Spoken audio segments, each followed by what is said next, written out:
도서관, 물목 도서관에서 오늘 여러분들을 뵙게 됐습니다. 물목 도서관은 제가 많이 들었지만 와보기 처음인데 여기를 찾아오는데 이 아래 동네 와가지고 여기 헤매는데 1시간 동안 헤맸어요. 그 내비가 여기 인천 사람들 물어봐서 도서관들도 도서관 또 다른 데 있잖아요. 거기서 가르치고 일목 도서관인데 가르쳐주는데 그 사람들은 늘 와보는 게 쉽잖아요. 근데 저한테는 이제 굉장히 어려워요. 1시간을 헤매가지고 여기를 왔습니다. 와보니까 역시 그 아주 좁은 골목들 산 등성이에 옛 인천의 그 모습이 그대로 살아있는 곳에 저 여러분들을 뵙게 됐습니다. 지금 소개받은 소설 쓰는 전상국입니다. 음악 좀 꺼주세요. 네. 저는 어디 가서 이렇게 오신 분들을 만날 때마다 늘 느끼는 게 이분들이 도대체 어떤 분들인가. 나는 지금 소개받았으니까 저 사람 소설 쓰는 사람 뭐 이렇게 오늘 만난다 이렇게 생각했지만 저는 전혀 모르거든요. 인천에 사시는 분들 도서관에 지금 오셨잖아요. 근데 중요한 것은 제가 여러분을 모르는 것이 아니라 여러분들이 여러분 자신을 알고 있는지 이 장소에 와 있는 여러분들이 어떤 분들인지 자기 자신에 대해서 알고 계시는지 좀 궁금합니다. 여러분들 대단하신 분들이거든요. 그걸 아셔야 돼요. 나는 의지에서 왔기 찾기 어렵지만 여러분들이 알더라도 이 높은 데까지 도서관에 다른 많은 공간들이 있습니다만 도서관이라는 공간에 여러분들이 와 앉아 계십니다.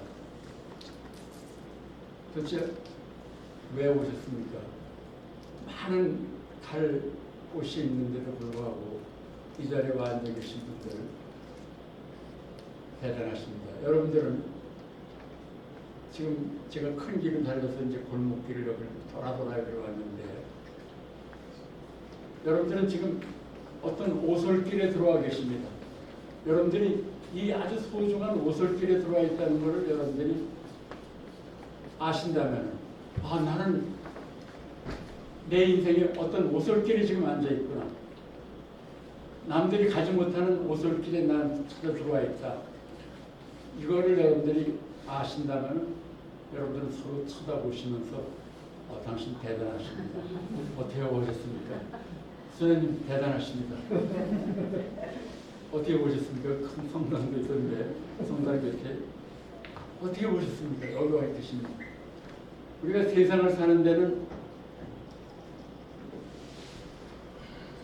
걸어가는 길, 큰 길 있지 않습니까? 더 웨이, 그 길, 하나님으로 가는 길도 있고 무슨 길, 먹고 살려면 그 길 위에 우리는 있지 않습니까? 바쁘죠. 다들 길에서 지금 뛰고 있습니다. 모두 정신없이 그 길을 뛰어야 가는 그런 길입니다. 돌아보면 전부 정신없이 달려가고 있죠. 정신없어요. 모두. 정신없이 달려가 있는 길을 모두 달려가시다가 근데 여러분들은 지금 그 길에서 벗어났어요. 어떻게 그 길에서 벗어날 수 있을까? 그 길에서 벗어나서 이런 오솔길에 앉아 계시는 거죠. 오솔길 그러면 우리가 떠오르는 말이 호젓함. 그렇죠. 호젓한 길. 호젓하는 건 다른 것이 섞이지 않는 잡스러운 것이 없는 조용한 아주 애딴 오붓한 뭐 이런 의미를 가진 것이 아니겠습니까? 여러분들이 이 길에 들어와 계십니다. 어떻게 여기를 선택하셨을까요? 그 큰 길을 달려가다가 문득 이런 오솔길에 와 앉아 계신 여러분들 왜 나는 와 있는가 생각하시면 본인은 대단히 여러분들 오늘 자기를 하나에 발견하시는 자기 정체성을 한번 찾는 그런 시간이라고 저는 생각을 합니다. 이 시대는 우리가 정보화 시대, 뭐 화라는 말도 필요 없는 정보 시대. 정보가 모든 것이 변하는 이 사회가 변동하는 바뀌는 데 가장 중요한 역할을 하는 것이 정보입니다. 옛날에는 그 산업시대에는 물질이라든가 이런 것들이 주로 세상이 변하는데 큰 역할을 했습니다. 이제는 정보가 모든 걸 결정하는 시대에 살고 있습니다. 정보시대, 정보화 시대.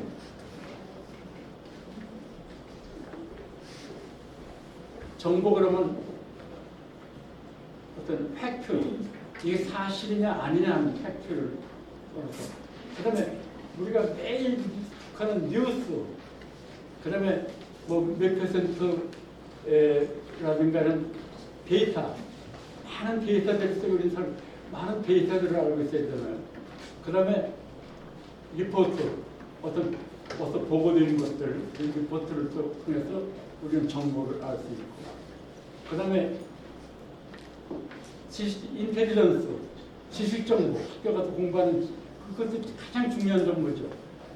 그 다음에 더 전문적인 나올리지라는 지식정보, 이런 팩트라든가 데이터라든가 뉴스라든가 이런 지식정보, 이런 그 정보들이 지금 굉장히 다양해져서 우리는 지금 사실 정보의 홍수 속에 살고 있습니다. 옛날에는 태어나가지고 만나는 분이 어머니 아버지가 주시는 정보만 듣고 어머니 아버지가 걸어가신 길만 이렇게 보면 그걸 따라가면 됐어요. 어른들이 이거 그렇게 하면 안 된다고 따라가면 됐는데, 이제는 엄마 아빠는 저리 가랍니다. 안 됩니다. 학교 가서 선생님 말씀만 듣던 시대는 그 정보만 가지고 그 인텔리전스한 정보만 가지고 되는데, 이제는 그 정보가 안 돼서 학원에 가죠. 또 뭐 하잖아, 정보.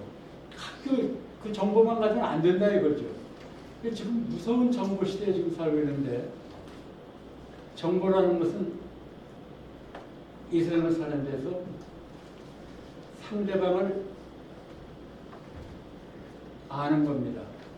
상대방을 이기기 위해서 내가 알아야 되는 걸, 이 시대 정보라는 개념은 그런 겁니다. 상대방에 대해서 아는 거. 왜 알아야 되냐? 그 사람을 넘어서기 위해서는 그 사람을 알지 않으면 안 된다. 모든 게 정보가 그렇게 쓰고 있는 거죠. 남들보다 뛰어나기 위해서, 어떤 낮은 데서부터 높은 데로 올라가기 위해서 무수한 정보 속에 살고 있는 것이죠. 정보는 예측과 선택에, 예측하고 선택하는데 아주 중요한 조건이 되는 것입니다. 우리가 인생을 사는 데서는 온통 전부가 예측합니다. 내가 오늘 율목도서관을 가야 돼. 어디 가야 돼? 율목도서관을 간다면 작가를 만난다면 작가가 뭐 하는 사람이냐? 그래서 예측을 합니다. 아, 난 작가를 아직 한 번도 말했으니까 작가를 한 번 만나자. 그 예측을 합니다. 우리 가다가 보면 길이 이렇게 몇 개 있으면 저기인데 길이 몇 가지 돼 있죠. 어느 길로 가야 돼. 그래서 알아보죠. 알아보는 그 정보죠. 인포메이션이죠. 인포메이션 받는 그런 시간들. 그런 알아보는 것. 예측하고. 우리 인생은 예측과 선택입니다. 뭔가 예측한 다음에 그 예측에 의해서 선택을 해야 됩니다. 예측과 선택. 우리가 예측과 선택을 만족시키는, 충족시키는 그것이 정보라고 말씀하셨습니다. 정보. 그런데 이렇게 예측하고 선택하는 게 무수한 정보가 있음에도 불구하고 사람들은 더 방황합니다. 오히려 그 정보 때문에 정보 홍수에 떠밀려서 자아상실, 자기를 잃어버리게 삽니다. 이 시대에 가장 소중한 것이, 제가 와서 여러분들이 참 대단한 분이라고 했는데, 여러분들은 정보로부터 자기를 보호하고 그 정보를 유익하게 지금 쓰고 있는 것이죠. 이 도서관에 왔을 때는 나는 어떤 옷을 찌렸고, 마음의 여유를 가진 것이죠. 그러니까 정보화 시대에서 가장 힘든 것이 우리가 정보의 노예가 돼서 산다는 거죠. 정보의 홍수 속에 정보의 노예. 생각해보세요. 정보. 여러분들 가만히 생각하면 여러분들까지는 참가시키지 말고 자제분들 한번 보세요. 정보의 노예됩니다. 여러분들. 이 휴대폰이라든가 SNS, 뭐 이런 컴퓨터, 인터넷 기능 이런 거 없으면 살 수 없는 거죠. 우리나라가 IT가 세계 1위 아닙니까? 우리나라는 모든 분야가 세계 좀 10위 안에 들어왔어요.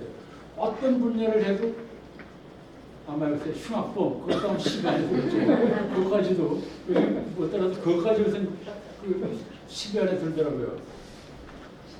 근데 모든 좋은 만 따져도 전부 10위 안에 드는 게 뭐냐면 그게 우리나라 사람들이 기질적으로 가지고 있는 뭔가 뭔가 빨리 해내려고 하는 것, 서두르는 것, 조급성. 지금은 그러지만 옛날에 제가 외국을 좀 여행할 때 보면은 프랑스 같은 데 가보면은 한국 사람들이 왔다 그러면 그 빨리빨리 먹는다고 그냥 음식을 빨리빨리 내라고 그냥 뭐 여러 번 나올 것들이 한꺼번에 확 나옵니다. 왜 이렇게 코스 따라서 나올 거 왜 그러니까 빨리 들어가실 거잖아요. 시간이 없잖아요. 빨리. 근데 무슨 그렇게 몇 시까지 먹고 나오라고 하는데 우리나라는 무슨 30분 안에 먹고 나는데 10분 안에 다 먹고서 뭐 어떻게 기다리고 앉았거든 모르고. 이게 식당이 그걸 알기 때문에 그 한국 사람들은 참 빠른 걸 좋아한다. 빨리. 그게 이제 조급성이 되는 거죠.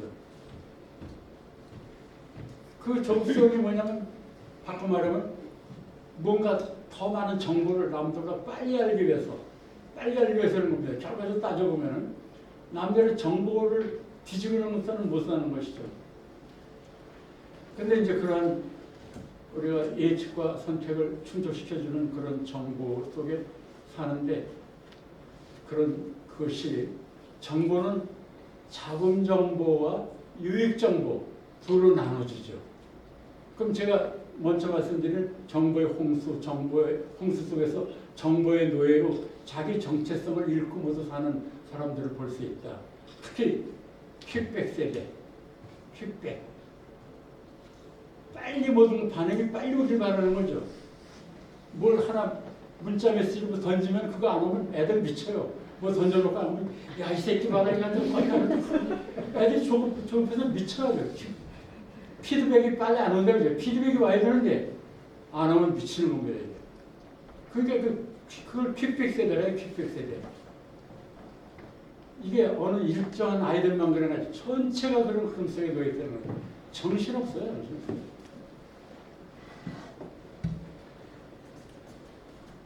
그런데 그런 것들이 그렇게 아이들이 반응을 기다리는 것도 정보 찾는 거죠.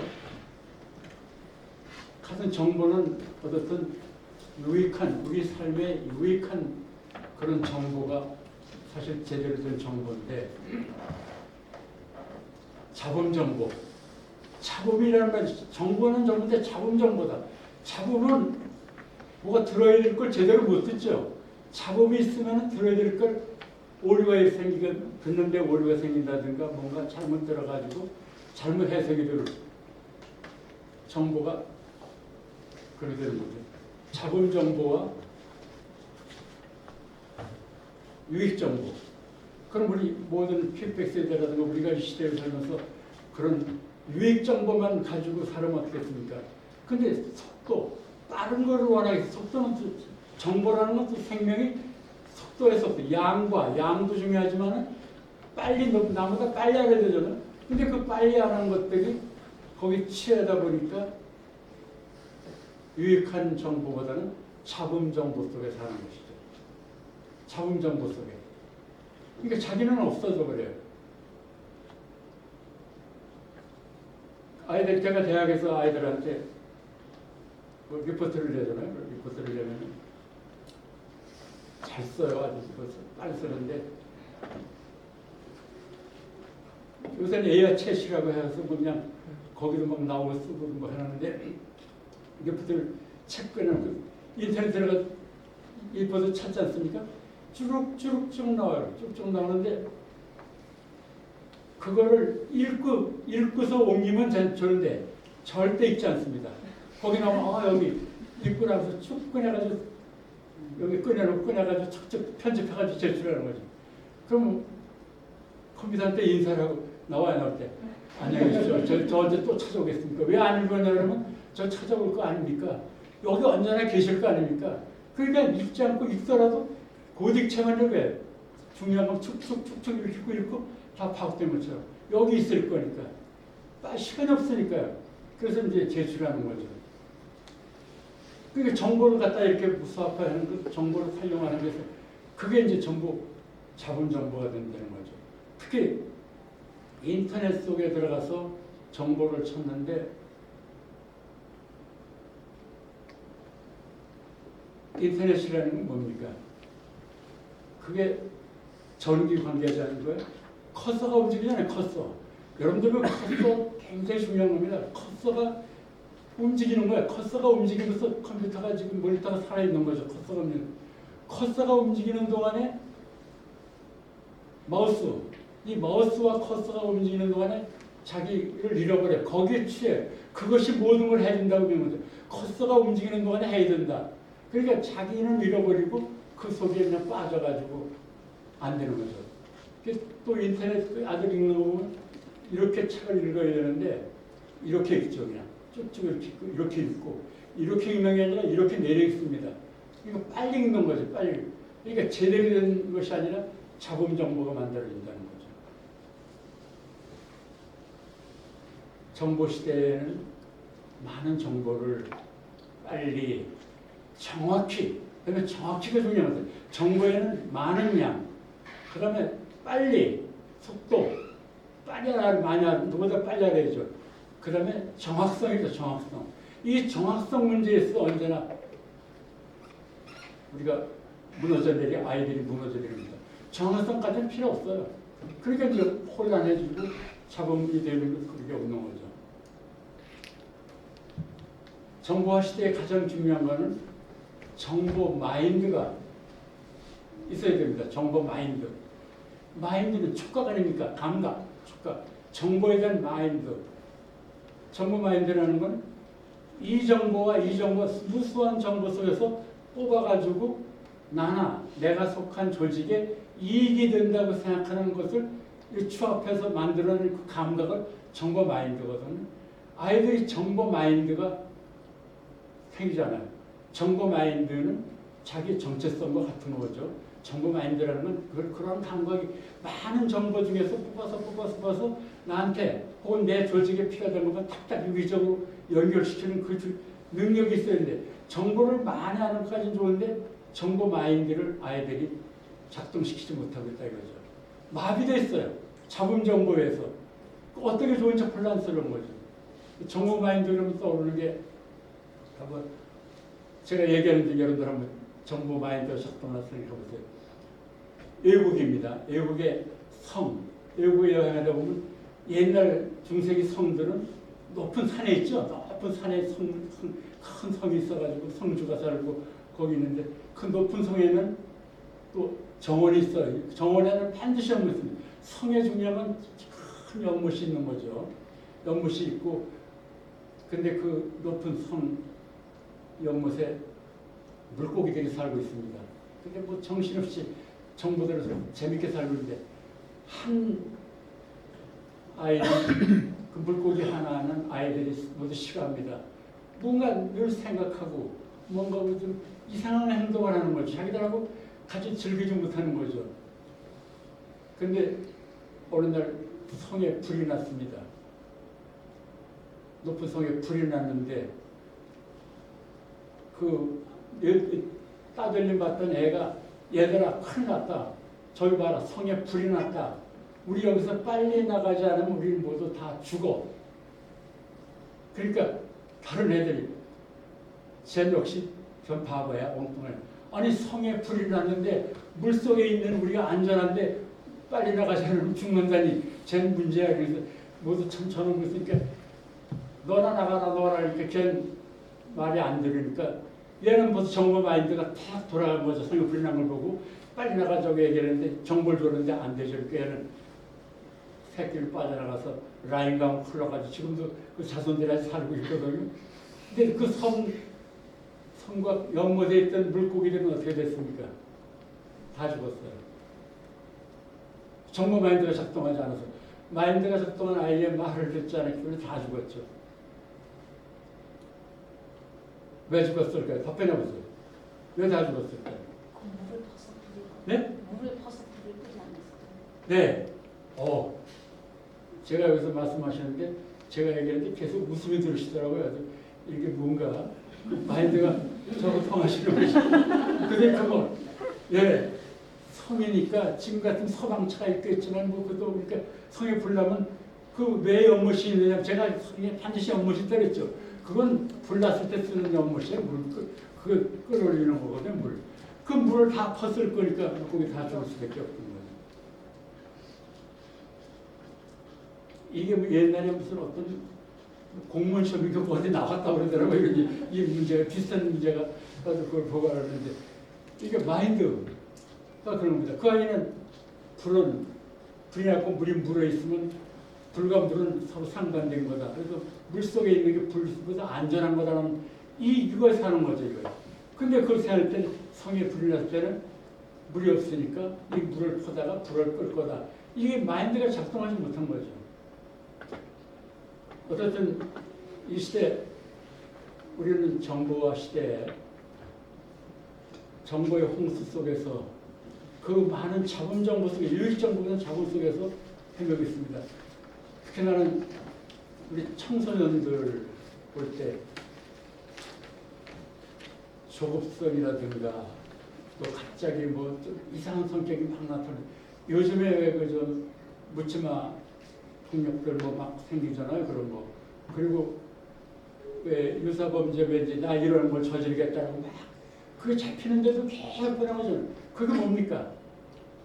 그게 지금 그 아이들이 그 정보 홍수 속에서 지금 뭔가 갇혀있는 거예요. 갇혀있어가지고 폭발. 지금 정보를 자기가 따라가지 못하고 정보에 자기가 마인드가 작동하니까 뭐 주어진 것만 가지고 하다 보니까 아이들이 문화가 치밀고 분노가 생기고 이 시대에 그 분노가 생기고 이 정보의 홍수 잡음 속에서 정체성을 찾지 못했을 때 분노가 생기는 겁니다. 분노. 지금 이 사회 양대 진영의 서로 적대감 같은 적대감이죠. 어느 시대고 이런 적대감은 요즘 굉장히 적대감이 있고 뭐 물분 토로하고 뭐하고 뭐 자기 생각에 치여서 되는 게 이게 정보의 잡음 속에서 홍수 속에서 자기 정체성을 잃어버렸기 때문에 그런 거죠. 근데 여러분들은 그런 분들이 아니라는 거. 이제 제 얘기가 돌아온 걸 아시겠죠. 몇 가지 돌아왔습니다. 여러분들은 정보 마인드를 제대로 작동시키고 유익 정보를 찾아서 생각하는 그런 마음의 여유를 가진 분들, 특히 마음의 여유, 삶의 오솔길을 찾은 분들이라는 것. 특히 여기는 도서관이죠. 도서관. 전 여기 책이 여기 몇 권 있습니까? 도서관이. 8만여 권 있습니다. 네? 8만여 권 있습니다. 3만여 권. 8만. 네. 8만여 권. 그 어느 도서관은 뭐 양의 문제가 아니라 도서관은 책이라는 게 있는데 그것도 종이책을 얘기하는 겁니다. 여기는 뭐 전자가 돼가지고 전자가 할 수도 있지만은 종이책. 여러분들이 도서관에 온 거는 전 도서관에 와 계시면 종이책을 생각해요. 책을 찾아온 분들이다. 그런 책 읽는 습관화된 사람들. 독서는 습관 아니겠습니까? 독서는 습관. 저는 제가 이 나이까지 살면서 가장 행복하게 생각하는 게 어렸을 때 독서를 습관했다는 거.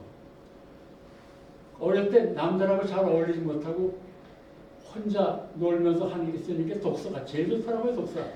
혼자 있는 게 그렇게 즐거워요. 혼자 할 수 있는 게 독서가 지금이죠. 뭐 책을 읽으면서 너 한 줄 읽었니? 나 한 줄 읽어. 이렇게 읽을 수 없잖아요. 혼자, 오직 혼자 있으면서 책 읽는 습관을 이제 가졌는데, 그래서 책 읽는 습관을 갖다 보니까 그 책 내용이 너무 좋아서, 그러니까 이런 책을 누가 썼지? 이 얘기를 누가 만들었지?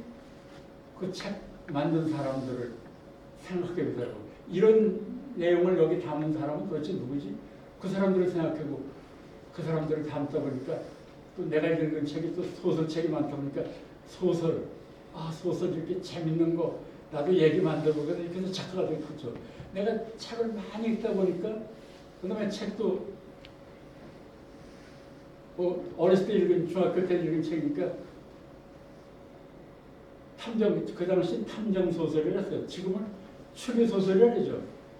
코난 도일, 영국의 유명한 그 코난 도일이 나온다든가 그 프랑스의 그 루팡, 모리스 무르브랑이 쓴 루팡 시리즈, 루팡이라는 괴물 도적이 있거든요. 루팡. 그 시리즈로 나왔어요. 물론 일본 거를 번안해서 나온 책들인데 그거에 미쳐가지고, 그러니까 추리적인, 그러니까 내가 소설 작가가 되어서 소설 쓰다 보면 내 소설은 전부 이야기 끌어가는 게 좀 추리적이에요.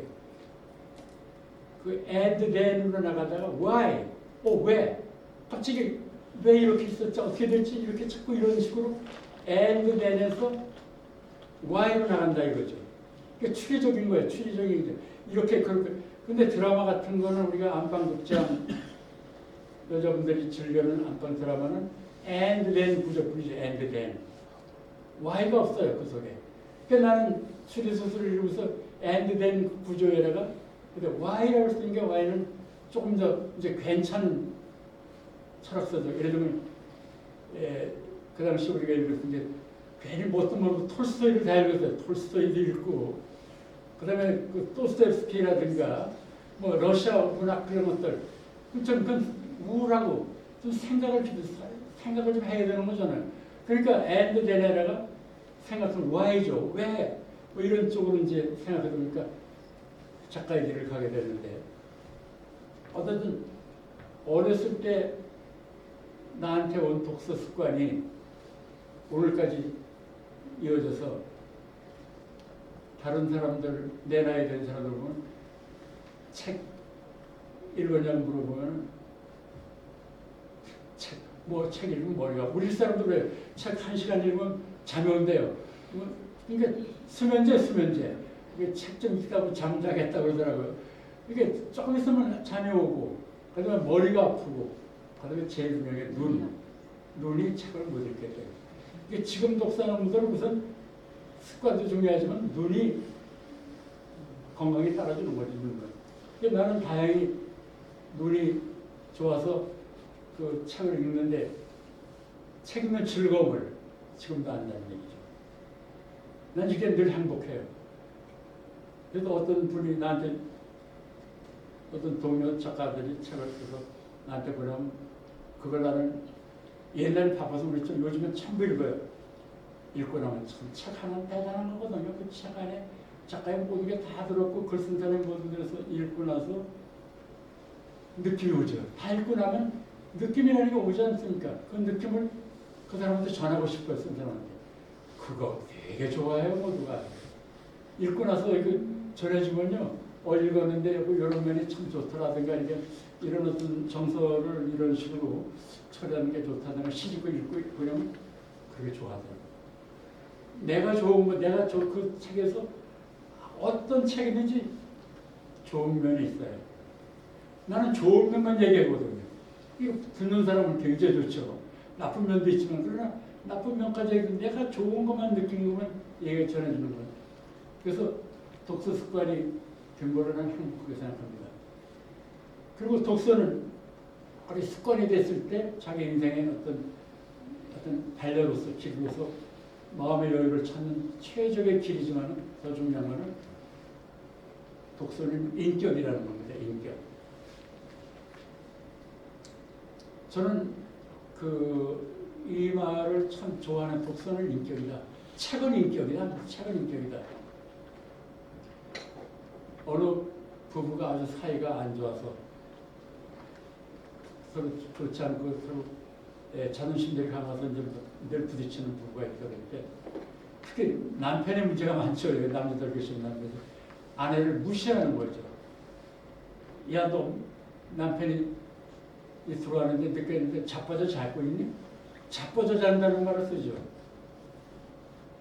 야, 일어나, 야 라고 호칭을 당하고 자빠져 잔다는 말을 듣는 건 그 사람의 그 인격이죠.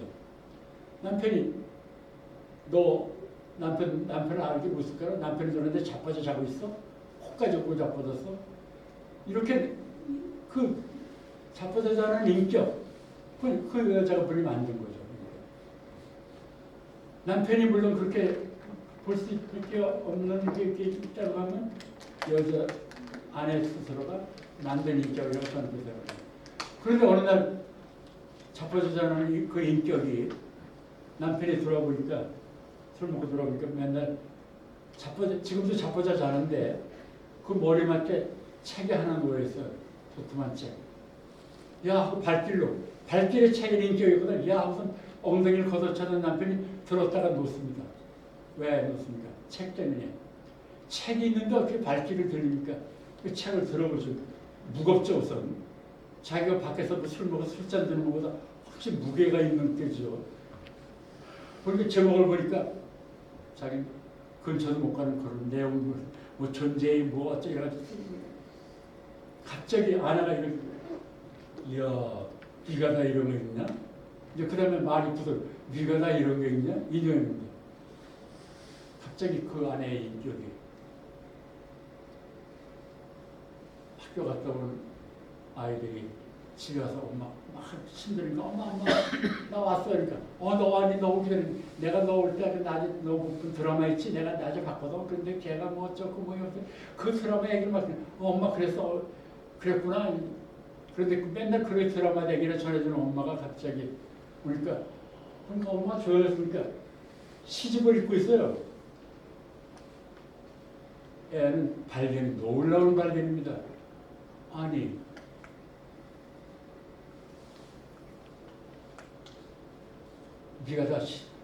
엄마가 다 시집을 읽어? 그러니까 하던 습관이 있어. 엄마가 다 시집을 읽어? 엄마가 다 이런 걸 읽어? 그러니까 엄마가 쳐다보죠. 당당하게 쳐다보면서 왜 엄마 이런 걸 읽으면 안 돼? 엄마의 내가 문학소녀였던 거 내가 살면서 하고 싶었는데 못했는데 내 틈에서 이걸 읽고 있어. 갑자기 엄마가 드라마 얘기하던 전해주던 엄마가 아니라 갑자기 다른 엄마가 나타난 겁니다. 저는 가정교육은요, 아이들한테 책 읽는 아이들이 엄마 아빠가 책 읽는 모습을 보여주면 된다고 합니다. 아무 얘기 없이 그냥 그때 책 먹다가도 나 잠깐 책을 뒤져보고 또 술 먹고 들어온 남편도 들어서 내가 오늘 책 못 읽었네 해서 또 책을 읽고 아이들한테 책 읽는 모습만 이 책은 엄청난 겁니다. 이게 인격이라는 말을 그냥 함축했습니다만 그 안에 뭐 어떤 내용이 드러나는데 책 자체가 이게 종이책이 이게 대단한 겁니다. 근데 그거 하던 거를 옛날에 인터넷 그 책에 있는 거 인터넷 들어가면 다 찾았어. 그러면 애들도 아빠는 나도 할 줄 알아. 또 다 알죠 벌써. 그러니까 아이들이 하지 못하는 건 두꺼운 책 쓰는 거 책을 못 읽는 거죠. 제가 아이들 키울 때 딸이 둘이 있었는데 아들 하나 딸 둘인데 큰 딸은 뭐 공부 좀 한다고 그래가지고 책 하나 읽어야 똑똑한 척하고 그러는데 근데 걔를 보는데 걔는 내 마음에 흡족하지가 않아요. 공부를 하고 그러는데 뭐 사람들 공부를 열심히 하고 뭐 신경들 내고 그러는데 이제 막내는 널널해요. 그런데 어느 날 들어가니까 내가 그 옛날에 무슨 책을 걔 생일 때인가 봐요. 기억도 안 나는 생일에 뭐 읽고 있다고 네가 다 이거 읽냐니까 아빠 이거 나 읽었는데 이거는 너무 좋아. 너무 좋아하면서 내가 사다 준 책에 대한 반응을 차가하게 그러면서 그때 중학교 2학년 때인데 아빠 무슨 내가 펄복에 배지를 읽고 있거든. 펄복 작품을 읽고 있다고 그러더라고요. 이 사람이 중학생을 얘기를 잘 그려서 갑자기 중학교 2학년에서 내가 우리 맏딸보다는 그냥 한결 지금도 내 머릿속에 펄보이면 해, 펄보이면 해. 엄청난 걔는 아무리 걔가 막 하고 하더라도 걔는 펄보이면 해. 그래서 엄마 아빠들이 지금 젊은이들이 우리 학교에서 독서교육 많이 합니다. 참 무섭게 독서교육 프로그램 내놓고 교육이 많이 엄청 하지만 그건 하나의 과정일 뿐 그게 아이들한테 먹혀 들어가지 않는 그런 걸 하소연하는 선생님들이 많더라고요. 인터넷 때문에 그 아이들 휴대폰 없으면은 정서 불안 그 휴대폰 있어야 되고 지난번에 뭐 그 왜 아이들 문제 다루는 무슨 프로보니까 어떤 애는 휴대폰을 맨날 들고 있어가지고 하도 그냥 게임하고 하도 게임이죠 게임 뭐 그래서 그거 심각하더라고요 지금은 애들이 근데 지금은 옛날에 휴대폰을 다 걷어가지고 보관하는데 지금은 안 그런다면요 뭐 그 휴대폰 시간에 또 펴보는데 세상에 이렇게 그게 정보 때문에 그렇다 이제 그 말들이 그게 휴대폰을 통해서 정보를 알아야 된다 이거죠. 휴대폰 문화는 우리나라는 일본으로부터 들어왔죠. 일본에서 휴대폰이 막 들어다가 이제 우리나라 휴대폰이 나왔을 그때 80년대 90년대 휴대폰이 한창 많을 때 우리 학생들 대학생들 휴대폰 거의 다 가지고 있을 때죠. 그 걔들이 이 정보통인데 이게 저 정보를 보내면 맨날 휴대폰 들고 복도에 와서 오빠 지금 어디야? 이제 이제 가평이야. 그럼 이제 오빠 청평하고 그러면 또 전화 걸어. 가평보다 청평 10분 정도 안 걸리거든. 아마 춘천에 어떤 오빠가 자기 만나러 왔다가 서울 올라가는가 봐. 그런데 그게 궁금한 거야. 지금 어디 가느냐고 하는 거 어디. 그러니까 가평 간다니까 그럼 청평 가면 또 온다 이거. 청평 가서 또 걸으라 이거죠. 그 10분 걸. 그런 거 참 내용이더라고요. 제가 청량에서 전철 타고 인천까지 작년에 부평도서관인가 뭐예요. 그래서 한번 전철 타고 와봤거든요. 책 가진 사람 하나도 못 봤어요. 책 가진 사람. 전부 휴대폰 데리고 있는 거죠. 휴대폰. 근데 일본은 가끔 가보면요. 일본은 놀라워요. 젊은 사람들 휴대폰, 전철에서 휴대폰 보고 있어요. 휴대폰 책 보고 있어요. 책 보는 사람 많아요. 문화가 달라요. 좀 그런데 좀 일본을 다시 보게 되죠. 근데 우린 내가 청량역에서 부평역까지 내릴 때 한 사람도 책 끊는 사람 못 봤어요. 이게 그러니까 그래서 그때 제가 그 대학에 있을 때 휴대폰을 다 가지고 있어야 되죠. 근데 그때 우리 손자가 휴대폰 가지고 전 게임 내가 왜 이러냐면 우리 손자 외손자인데 휴대폰 게임 해가지고 지금 게임 뭐 사업을 한다고 하더라고 그쪽으로 나가는데 그 공부머리도 좋고 그랬다는 애가 완전히 게임은 아주 단순한 겁니다. 게임이라는 건요 이미 프로그램되어 있는 프로그램화되어 있는 걸 갖다가 조작해서 움직이는 머리 기능만 있으면 되는 거예요. 이 기능이에요 기능.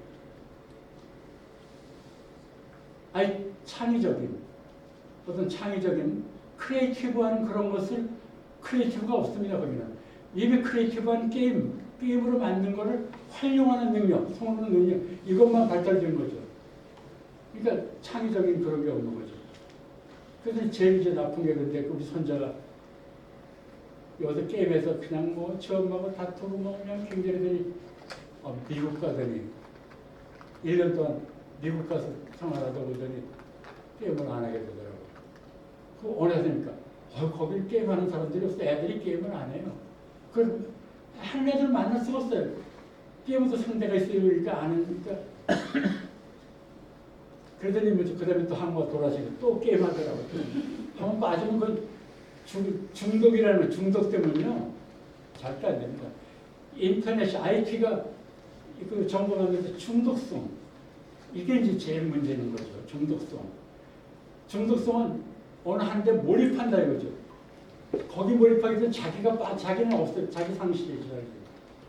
제가 대학에 있을 때 한번 독일에서 제 책 하나 발간됐거든. 이제 독일 출판사에서 발간해서 그 아베 가족이라고 해서 출판기념회 갔는데 그때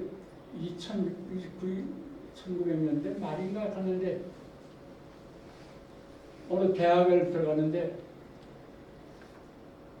뭐 연락 공항에 그때 저 같이 간 팀들이 연락하려고 연락했더니 공중전화가 없더라고요. 우리 제가 있던 대학에는 공중전화가 여기 있고 인문대학 앞에도 무슨 앞에 참 공중전화가 있어 애들이 공중전화 휴대폰 만원 때 공중전화가 있는데 공중전화 없더라서 에이 그러면 애들 나오면 휴대폰 나오면 물어볼까 독일 갔는데 애들 끝나고 막 애들이 물이 나오더라고서 맞고선 휴대폰 좀 빌려달라고 그러니까 없더라고요. 왜 통화서 우리 휴대폰 없어요. 아니 대학생이 휴대폰이 없어요. 모두가 어디도 없었어. 아니 대학생이 휴대폰이 없었으니까 그럼 우리는 불편하지 않은데요. 그게 불편하지 않다 그죠? 불편하지 않다는 건 그게 뭐 휴대폰이면 이유가 있더라고요. 돈이 없으니까 뭐 없는 게 많더라고요. 돈이 없어서. 그러니까 돈 없는 데까지 아이들이 휴대폰 대학생이 없을 때죠. 그러니까 우리나라는 100% 가질 때 계산은 거예요. 그 다음에 제가 몇 년 후에 다시 독일 가는데 그때 독일 어떤 교수님만 했더니 휴대폰 그때 와서 놀라서 아들 휴대폰이 없는 아이들 대학생들이 아니 독일 같은 데는 휴대폰 했더니 지금은 애들 많아요. 지금은 60% 이상 돼요. 휴대폰. 그게 차이가 나는 거죠 이게. 그러니까 우리 애들은 휴대폰이 없으면 안 돼요 그냥. 초등학교까지 휴대폰. 난 깜짝 놀랐어요. 요즘 초등학생들은 아마 휴대폰 안 해주겠지. 근데 초등학생 휴대폰 제가 문학강연 몇 년 다닐 때 지금은 오래된 얘기지만 한 5, 6, 7년 정도 제가 하는 서울에 풍문여고라는 데 갔어요.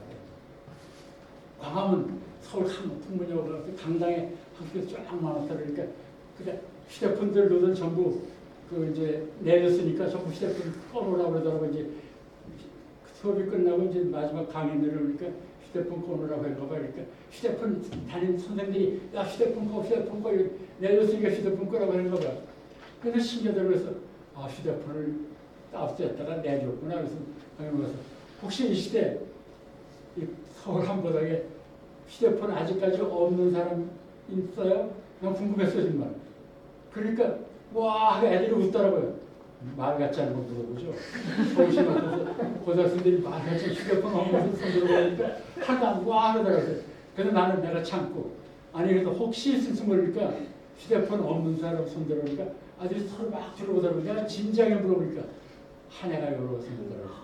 이렇게 하더니 그러니까 애들이 와 하면서 막 치더라고요. 휴대폰 없는 애를 발견한 거야. 그러면 또 그래서 내가 혹시 또 있으면 한번 손 들어보세요. 한 분 나오는데 그러니까 4명이 손 들어요. 4명. 대단한 용기가 되는 거죠. 그때 그 아들이 막 박수 치고 그러더라고요. 나오라 그랬어요. 그러니까 애들이 안 나오는 걸 나오라고 강당구에다 세웠죠.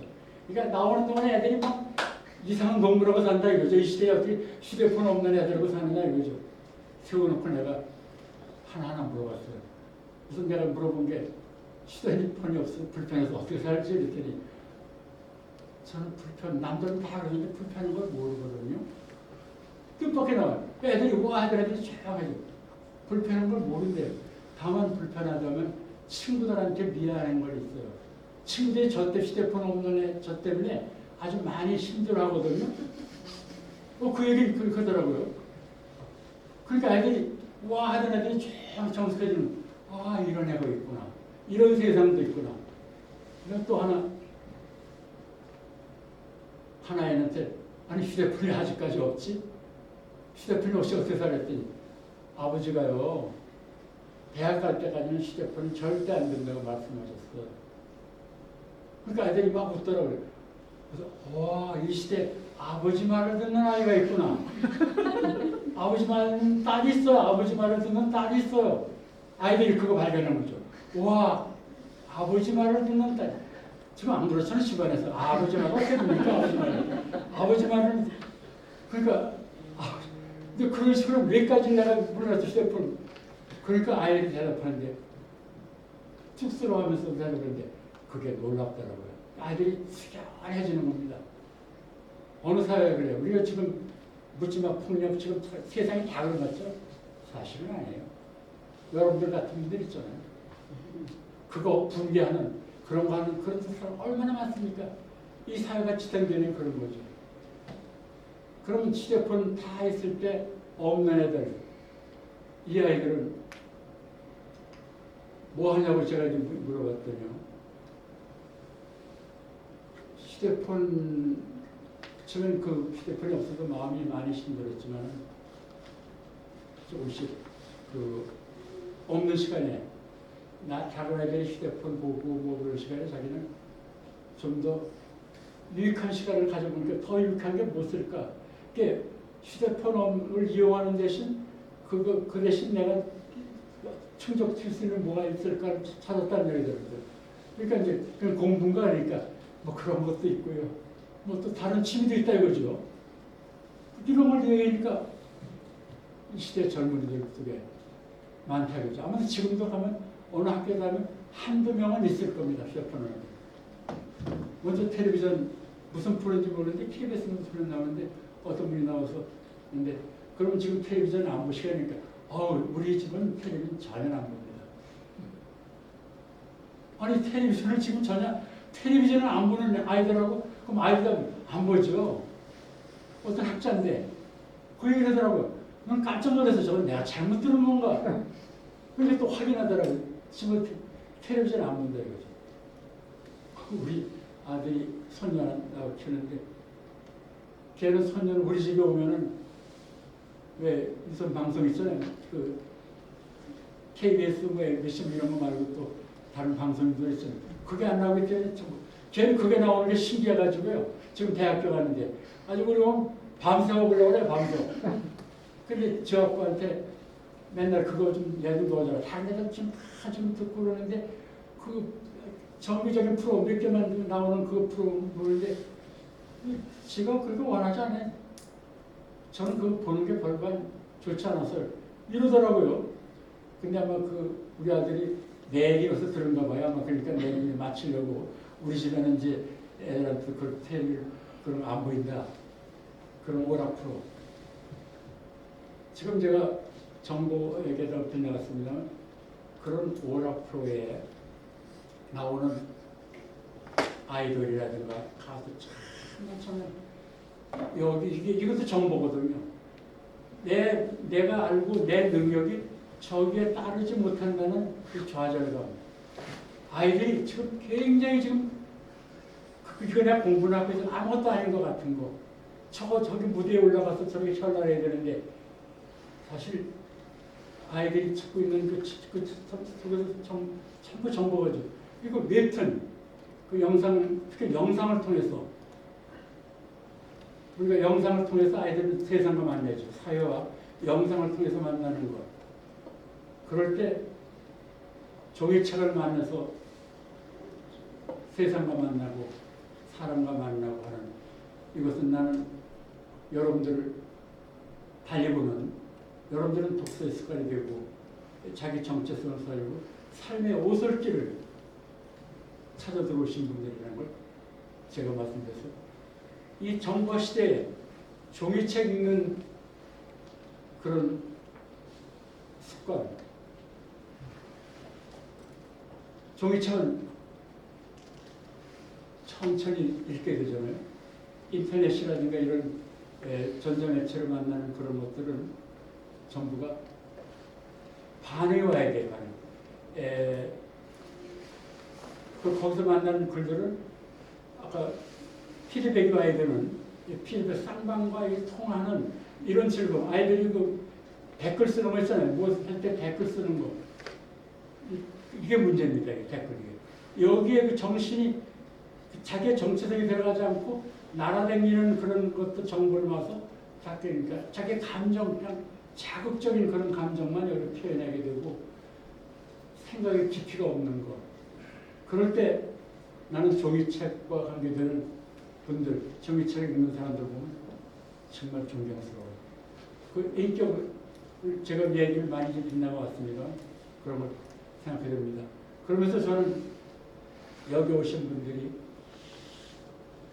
종이책 행도 있기 때문에 내 작품도 읽고 싶고 나는 종이책을 만든 그 자료를 만든 소설을 만든 사람 아니겠습니까? 여러분들은 문학 작품도 많이 대하시는 분들이 여기 없을 거다. 그러면서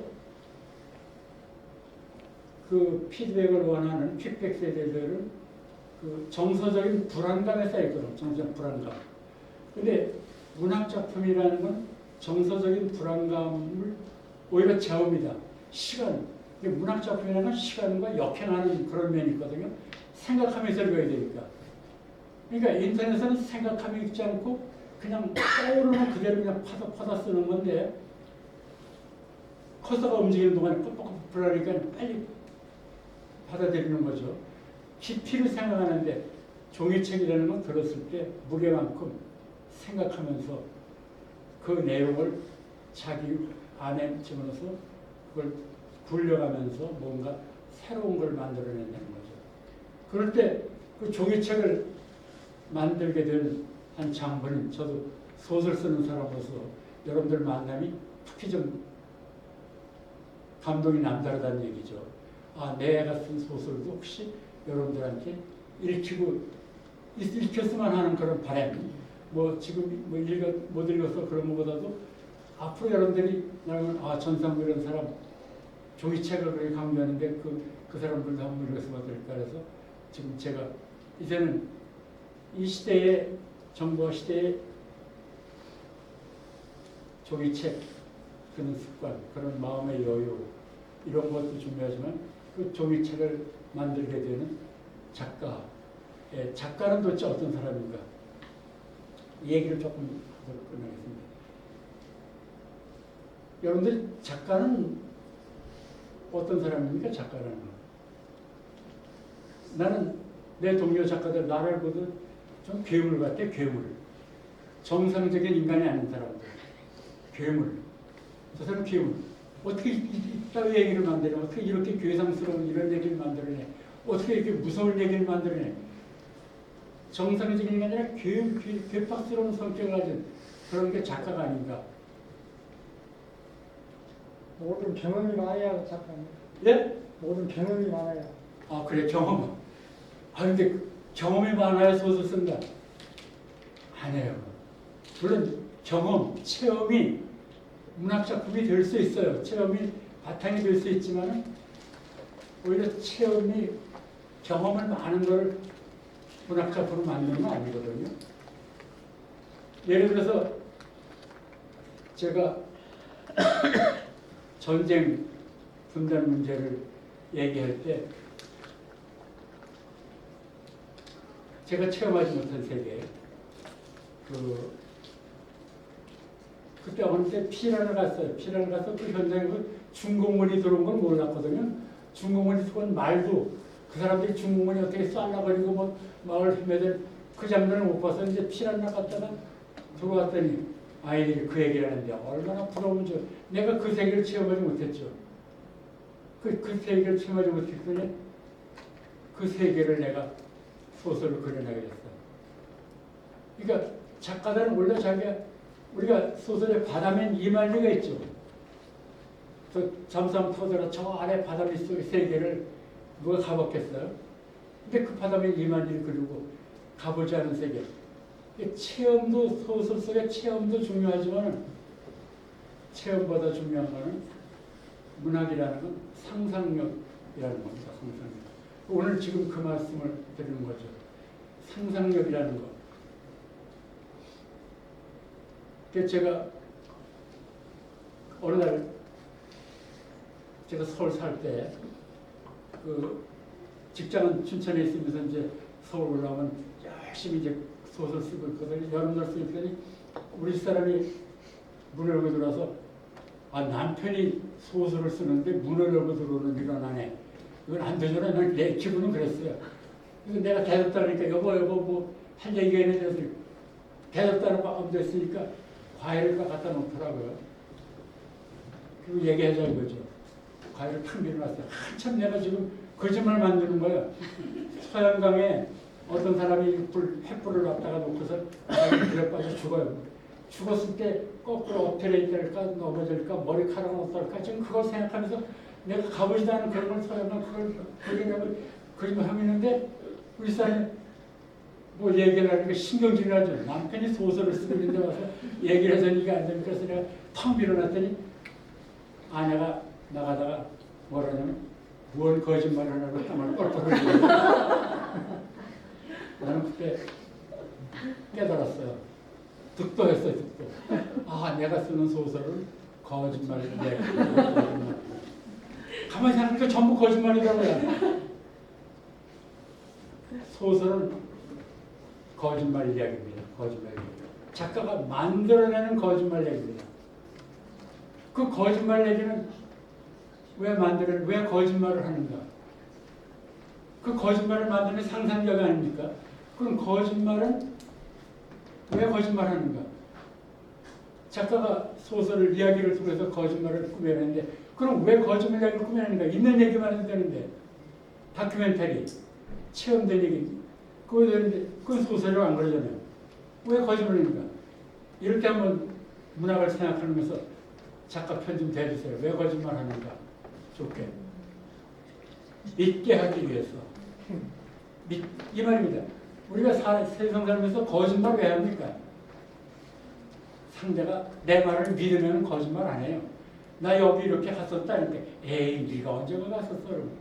아니야 너 누구도 같이 갔었고 누구도 갔었고 보니까 막 없는 사람 튀게 돼가지고 그래서 갔었다는 걸 증명 믿게 하기 위해서 아이들이 엄마 나 돈 2만 원만 줘.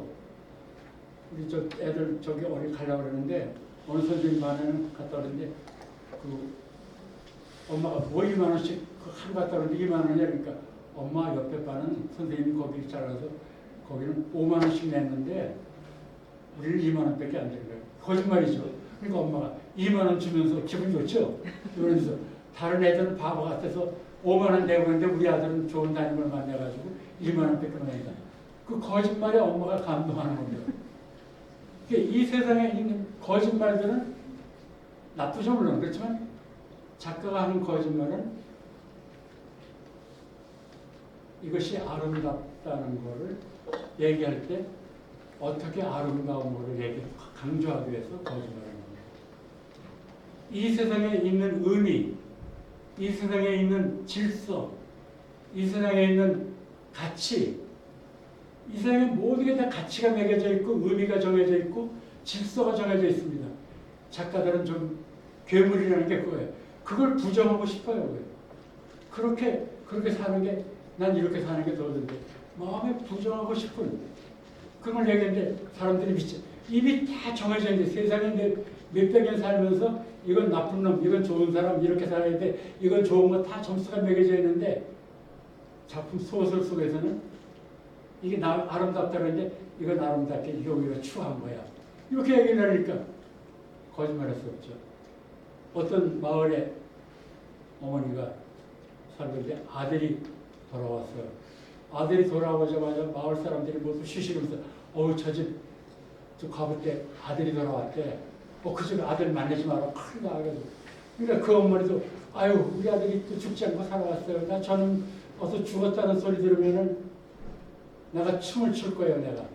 엄마까지도 그 아들이 돌아오는데 내가 춤을 추겠다고 하는 그런 이미 사회인식이 모든 사람은 나쁘게 심어준 그 아이를 소설은 그 아이를 그립니다. 그 아이를 나쁘다고 하는 당신들보다 이 아이가 더 삶에 어떤 가치가 있는 그런 질서를 지금 부여하고 있는지도 모른다. 의미를 주고 있는지도 모른다. 그래서 만들어야죠. 그 아이를 그릴 때 어느 날 강변에 오다 보니까 물이 쫙 흐르는 마을 흐르는데 니르나무가 크게 서는데 니르나무 등에 무슨 큰 검은 덩치가 앉아서 남자가 우는데 그 울음소리를 묘사하는 겁니다. 천박한 웃음소리. 그 컴컴한 밤에 물 흐르는데 앉아서 물을 내려오면서 그냥 우는 그 젊은이의 모습을 계속 울음을 묘사하는 거죠. 제일 싫어하는 아직까지 어떤 그 울음도 볼 수 없던 그 울음을 묘사하는 거죠. 그리고 그 우는 아이가 그 젊은이가 보니까 그 집 아들이었다. 그래서 또 어느 날 보니까 텅 빈 마을에 세발 자전거 찬 아이가 그러니까 걔를 언덕에 밀고 가면서 깔깔거리며 넘어져서 웃으면서 아이하고 막 웃으면서 깔깔거리는 모습. 남들이 다 걔를 피하는데 걔를 밀어주는 모습. 그 다음에 뭐 또 그 아이한테 아이스케이크를 사주면서 빨아먹어서 저도 먹고 먹으면서 아이를 꼭 비유하는 모습. 이렇게 몇 개를 얘기를 만들어내는 거죠. 어떤 디테일을, 이런 자세한 얘기를 통해서 독자들을 보면서 작가는 얘기 안 하죠. 아, 이런 면도 이 사람도 인간적인, 이렇게 나쁘다고 외면적으로 나쁜 의미, 나쁜 질서, 나쁜 가치로 매겨져 있는 이 아이가 이렇게 아픈 면이 있고, 이런 인간적인 면이 있고, 이런 면이 있구나. 손가락질하는 우리보다 더 나오면, 이 아이에 이런 아픔이 있으니 새삼스럽게 그 사람을 바라보게 되는. 작가들은 그래서 거짓말합니다. 제가 저한테 무슨 예를 들어서 그러지만 그렇게 거짓말을 하는 거죠. 그 거짓말을 상상력 가져옵니다. 문학은 100% 상상력이라고 생각합니다. 상상력은 논리적인 지적인 논리하고 논리적인 지적인 거하고는 상반된 건데, 소설을 시를 지적인 그런 영역에 넣어서는 안 되는 거죠. 근데 자꾸 이제 소설 처음 읽는 분들이 거기서 지적인 걸 찾아내려고 그러고 뭔가 논리성을 찾아내려고 그러는데, 물론 작품에 이제 논리가 만들어진 그런 건 있겠지만 그 내용 속에 어떤 철학적인 지적인 걸 뭐 찾아서 그걸 구현하는 거 아닌 거죠. 인간의 삶의 모습들, 인간의 어떤 생각들, 사회의 어떤 돌아가는 풍경들, 이런 것들을 이제 그려내기 위해서 이야기를 이제 만들어내는 거죠. 상상력, 여러분들 하여튼 문학 작품을 읽을 때, 이 사람의 상상력. 그럼 상상력을 찾아 들어가면은 과학의 발전이라든가 또 예술 작품, 예술하는 모든 것이 100% 상상입니다. 미술, 음악, 조각, 전부 예술이라는 상상력입니다. 그러면 이렇게 얘기되잖아요. 문학은 예술 활동이다. 그 작품을 쓰는 사람은 장인 정신에 의해서 만듭니다. 여러분들이 소설을 하는 것에서 거기서 어떤 지적인 걸 뭘 찾으려고 하지 말고 그 감수성, 그 작가의 문학하는 사람, 시인이나 소설가들은 감수성이 예민한 사람들이다. 뭔가 접해서 느끼는 것, 이런 것들이 다른 사람보다 감수성이 예민합니다. 그러니까 문학은 감수성, 그 다음에 그런 감수성이 뭐에 의해서 형상화되냐면 상상에 의해서 만들어진 거죠. 상상. 어떤 집안에 인천이라고 할 때 한 집안이 이제 할아버지, 할머니, 뭐 아버지, 엄마, 그 다음에 거기 손녀딸, 딱 예면 한 7, 8명인데 서울 상봉동에 사는 할아버지가 인천에 9시까지, 밤 9시까지 가마 혼자 식구들이 전부 외국 갔으니까 혼자 살던 할아버지가 내 집 작은 데인가 하면 내려오겠다. 그 집 식구들이 전부 긴장하죠. 이 소설을 이렇게 씁니다. 할아버지가 엄마가 여보, 당신 아버님 모신다니까 빨리 들어와요. 그러니까 엄마, 할아버지 오신대. 그래, 무서운 할아버지. 여기서 얘기해. 무서운 할아버지가 춘천에서 안 오던 인천까지 오신다. 근데 몇 시까지 온다면 저녁 6시까지 온다는데, 그러니까 모두 식구들이 좀 애들도 전부 다 선발 씻고 뭐 선발 씻고 아버지들 일찍 돌아와서 뭐 수영도 가고 이렇게 기다리는 인물. 소설은 그런 인물을 기다리는 거죠. 그 할아버지를 기다리는 거죠. 인물. 소설은 인물 탐구거든요. 도대체 어떤 할아버지 읽으면서 기다리는 어떤 할아버지인데 6시까지 와서 어떤 일을 벌일까 그러는데 6시가 넘었는데 안 오는 거죠. 식구들이 그때 모두 앉아가지고 생각하는 게 뭡니까? 할아버지가 왜 안 오실까? 그러니까 그럴 때 한 막내딸이, 막내 손녀가 나 알았다, 할아버지가 안 오시는 건 외계인한테 납치당했을 거야. 개연성이 있습니까? 없습니까?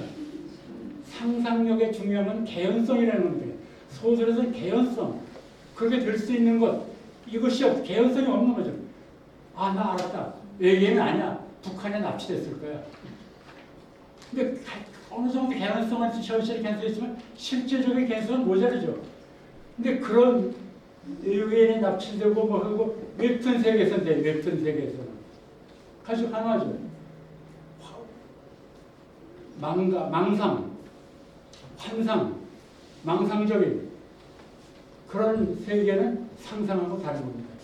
현실의 뿌리를 둔 이 근거 있는 상상과 그게 없는 풍선이 이렇게 날아 올라가다가 이렇게 어느 에드바른이 또 올라가서 이렇게 에드바른은 희망이 아닙니까? 줄이 있어요. 어느 정도 올라가서 아 사람들이 아 저 높이로 저 아름답구나.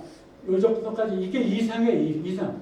이게 소설에서 말하는 상상이 이 정도까지 되는데 이게 끊어져가지고 픽 날아갑니다. 그런 황당무계한 무협지 있죠? 무협지. 손바닥 장고 쫙 하면 뭐 사람이 뭐 수백 명 쓰러지고 어쩌고 막 이런 거. 이런 소설지는 그런 소설도 있지만은 그런 소설은 우리가 말하는 그런 소설이 아니죠.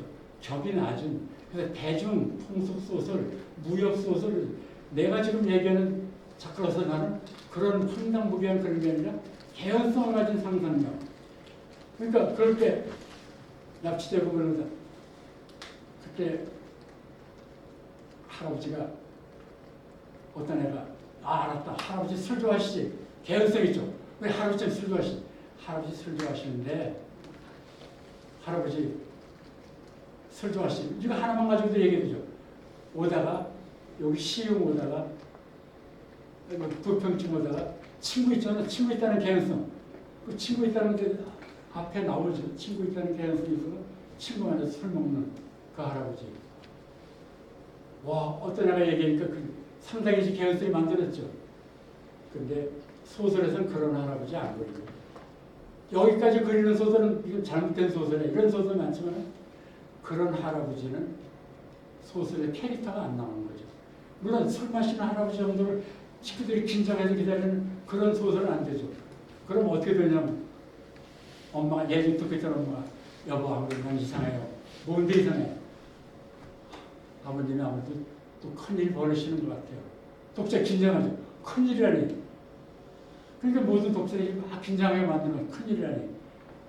제가 시집 왔을 때 아버님이 예, 너 이리 와봐라. 내가 왜 경성 자동차 대회에서 사이클 대회에서 우승한 거 아니냐. 너 이거 봐라. 나한테 자랑하셨잖아. 사이클 대회에서 자랑하시고 사이클 타고. 그러면서 그때 아버님이 시골 때 한 얘기가 떠오르잖아요. 늘 잊어버렸어요. 내가 언제고 인천까지 부도로로 이 사이클 타고 한번 내려갈 거다. 그 얘기 갑자기 개연성이 생기죠. 지금 사이클 끌고 내가 펑크가 나가지고 끌고 오는 그런 할아버지 모습 기다리고 있는 이게 소설입니다. 이렇게 상상도 여러 가지가 있지만 그런 개연성 있는 그렇게 매력 있는 할아버지를 이제 찾아낼 때 소설은 그런 거죠. 근데 상상에 의해서 이렇게 빚어지는 이야기인데 그럼 소설은 그런 내용을 얘기하는데 누가 하냐면 작가가 하는데 작가는 어떠세요? 그림은 선과 색채와 양감과 질감 뭐 이런 거리감 뭐 이런 걸 통해서 시각적인 그걸 통해서 질감도 있지만 통해서 만드는 것이고 음악은 음률을 기본이지 않습니까? 음악을 듣고 그런 예술이 정말 다양한 자료가 있어요. 자, 그걸 만드는 것이 있는데 문학은 뭡니까? 문학은 우선 제가 바뀌었습니다. 문학은 예술이다. 문학예술. 여러분들이 소설을 대하실 때 예술. 문학은 예술이라고. 근데 많은 소설을 쓰려는 분들이 문학이 예술이라는 생각 안 해요. 그냥 이야기에 취해서. 이야기다, 이야기꾼, 이야기 만드는 소설 거짓말하는 사람. 더구나 소설을 얕잡을 소설을 보면 정치가들이 하는 얘기 중에 늘 하나가 있잖아요. 소설 쓰고 있네요. 그 소설 안 팔릴걸요? 황당한 얘기, 소설 쓰고 있다는 거.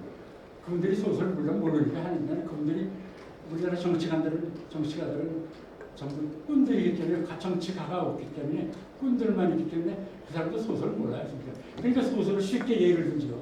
소설은 거짓말이다 그래가지고 그 소설 쓰고 있는데 아니 소설 쓰는 거 얼마나 어려운지 모르잖아요. 소설은요 문학예술입니다. 소설은 작가가 자기의 생각과 감정 이런 것들을 언어를 통해서 만드는 예술 작품입니다. 문학이 예술이라는 것. 이는 작가는 물론이고 독자가 시를 읽는 사람이고 소설 읽는 사람이고 나는 예술 작품을 만난다는 이거 없이 읽는다면 문학 작품이 이렇게 말짱 헛겁니다. 나는 지금 적어도 그 물론 질이 있겠죠. 예술이 아닌 것도 많습니다만 예술 작품을 읽는다는 그런 생각으로 작품을 대할 때 굉장히 달라집니다. 예술 작품을 읽는다는 것. 작가는 자기의 상상을 가지고 예술 작품 거짓말을 물론 거짓말을 하지만 거짓말은 왜 거짓말하는가? 사람들이 거짓말 왜 합니까? 상대가 믿지 않으니까. 거짓말 얘기를 만들면 뭔가 믿게 하기 위해서 거짓말을 만드는 거죠. 엄마 나 MP 여행하는데 5만 원 줘. 야 하루가 자는데 뭐 5만 원이냐? 엄마가 믿지 않죠 엄마들 되게.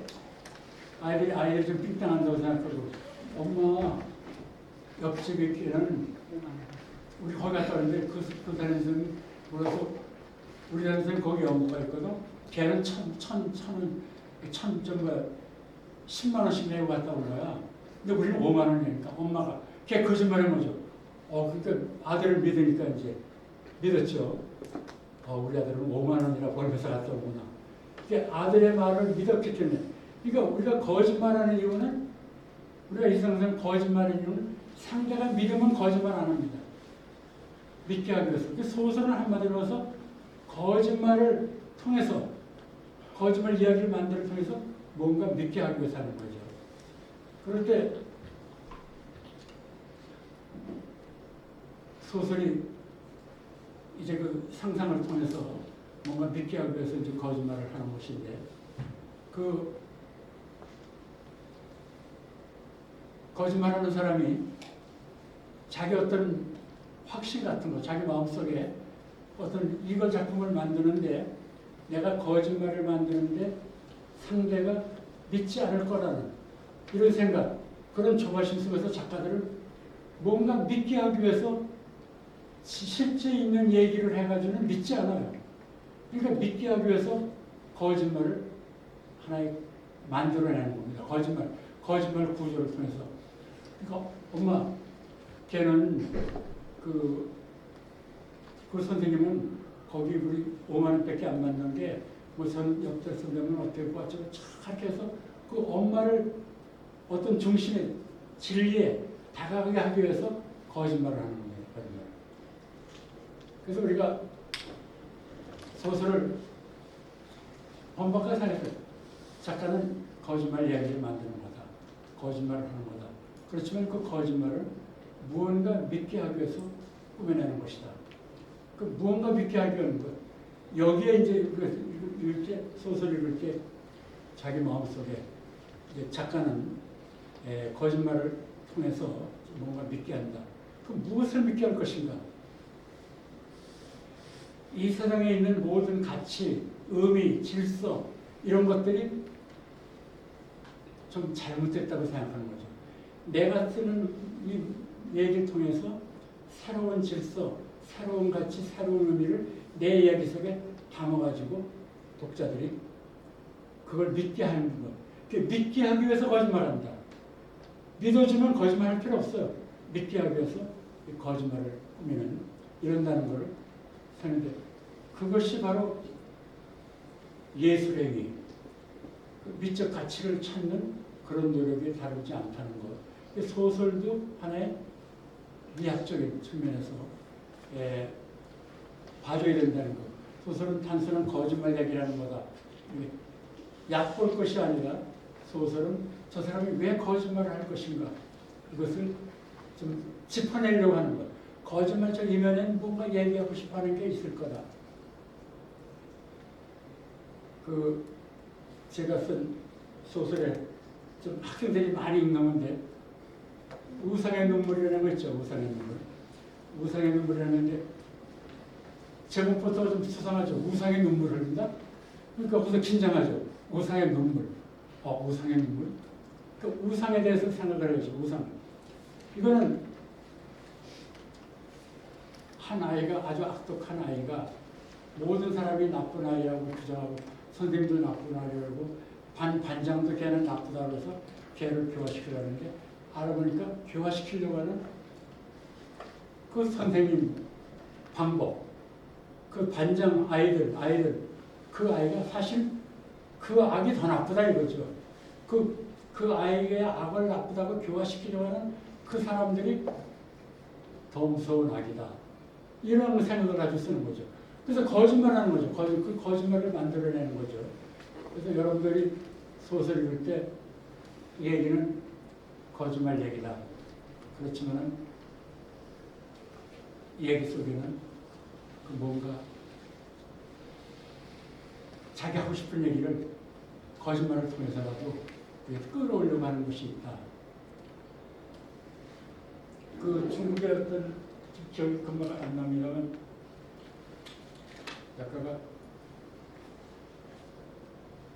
소설을 얘기할 때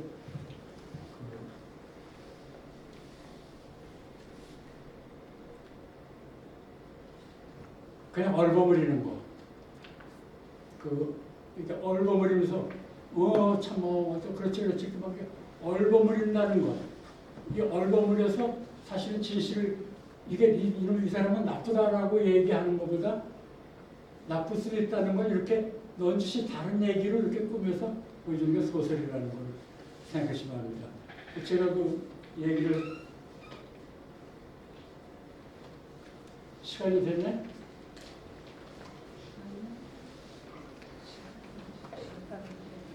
아까 2시였죠? 2시에 시작하니까 3시 20분 초반도 하겠습니다. 여기 제수들 여기 있네요. 전집에 나온 거.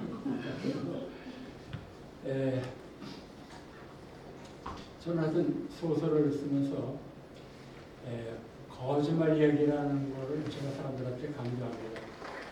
거짓말 왜 하는가? 여러분들 소설 읽으시면서 거짓말 얘기다. 여기도 믿으면서 거짓말을 왜 하는가? 그걸 한번 찾으려고 노력을 해주시는 과정에서 뭔가 좀 소설에 있는 즐거움을 찾을 수 있다고 생각합니다.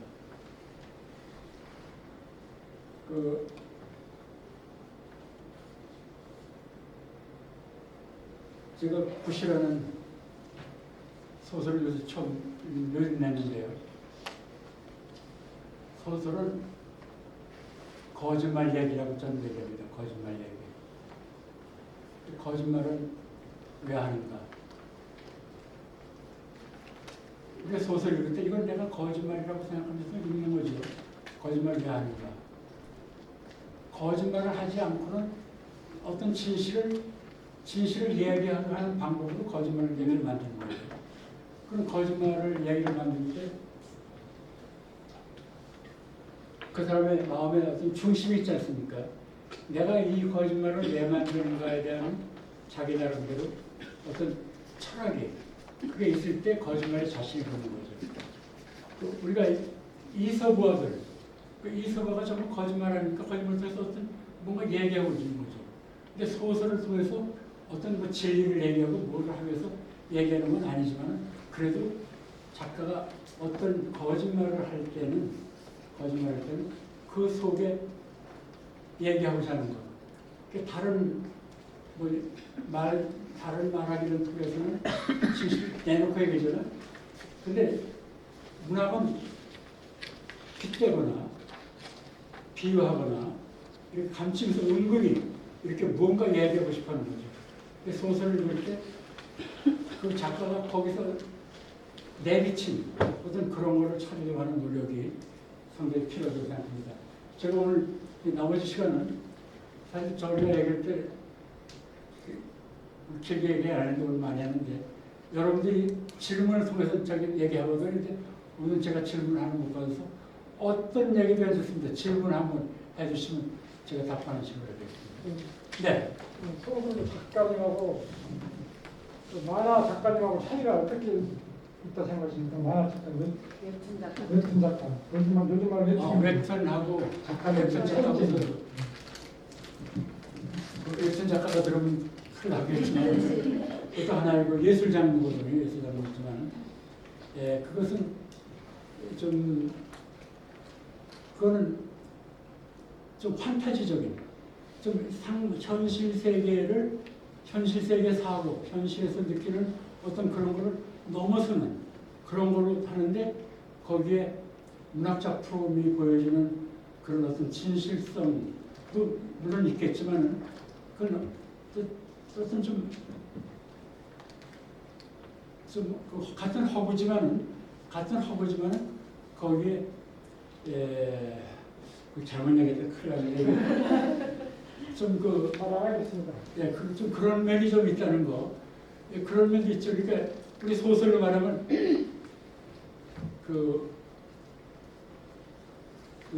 무협 소설이라는 거 있잖아요. 뭐 장력을 꽉 쓰고 꽉 해가지고 막 묻히는 거 막. 이제 웹툰은 이제 그런 세계로 보면 거죠. 현실에서 일어날 수 있는 그런 거 가지고는 만화가 좀 만족이 안 돼요. 그걸 막 넘어서는 정치를 뛰어넘는 어떤 얘기를 통해서 어떤 얘기를 하려고 하는 의도는 같은데 이렇게 좋은 사람에게 나쁜 의도는 같은데 얘기하는 방법이 소설은 좀 더 리얼한 쪽, 심리적인 거, 현실적인 거 이게 있고 웹툰 같은 거는 좀 과장된 거, 넘어선 거, 뛰어넘는 거 이런 거라고 생각하면 되겠습니다.